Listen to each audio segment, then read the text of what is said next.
So I was kind of in two minds whether I was going to watch any of Nigel Farage and I'm a Celebrity. A part of me really wants to see him like crawl around with spiders and snakes and eat bugs, even though I know he's got some dodgy stuff in his contract, which means he doesn't have to do half that stuff, which is an absolute travesty. If you go on this show, you need to eat bugs. You need to crawl around with spiders.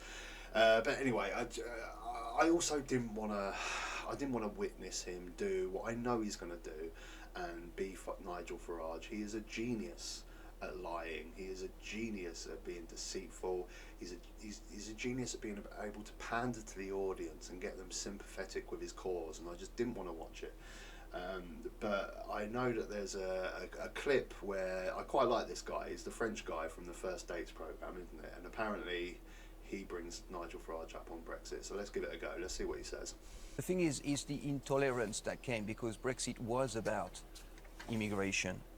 And I remember your poster, Yeah, which I thought it was shameful what you did, Nigel. Sadly, it was absolutely true. We don't want any more European coming in. We want to control What was true? What was true exactly? So he's talking about the breaking point poster. This one, right? He's talking about the breaking point poster. So in this poster, he's depicting a lot of refugees and asylum seekers, looks like mainly from the Middle East, queuing up to come into the UK. So we need to leave the European Union in order to stop that. What's happened since 2021 when we left the EU?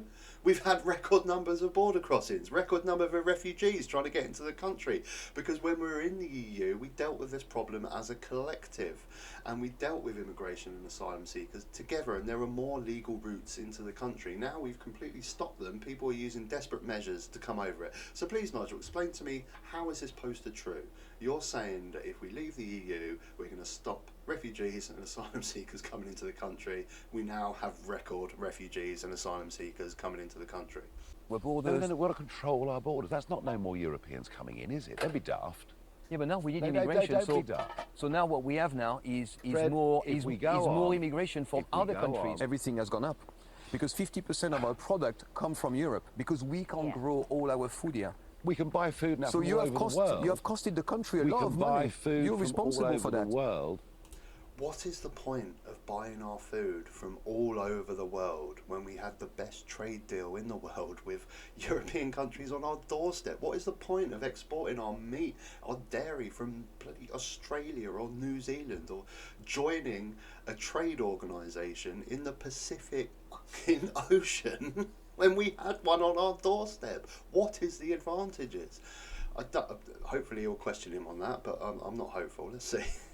Nigel, you're responsible for that.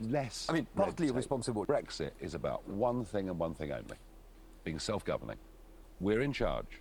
We can get it right. We can make an absolute mess of it, but we're in charge.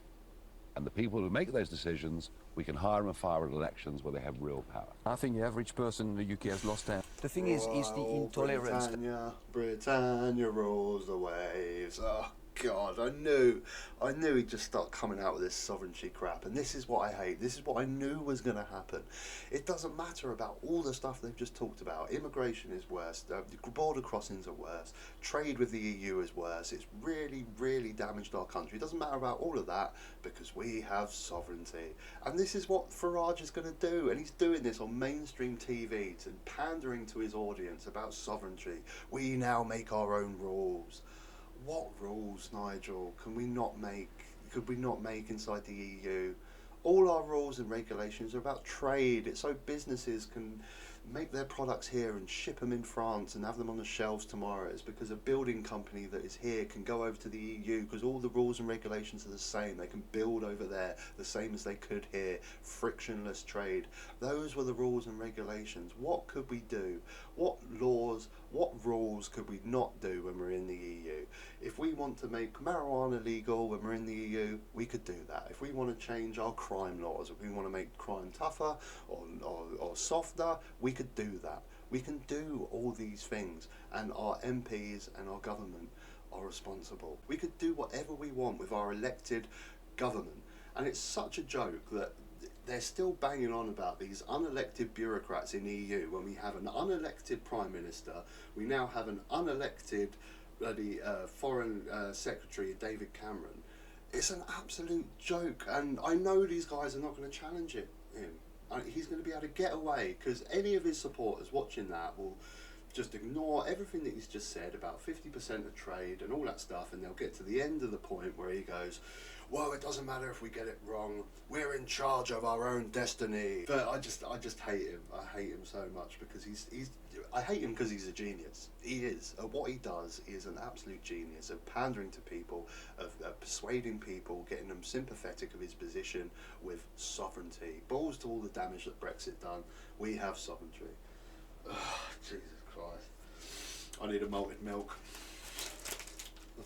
Let me know in the comments if you want to see me review any more of these Nigel Farage videos. I don't think I want to do it to myself, but we'll see. Till next time, take care.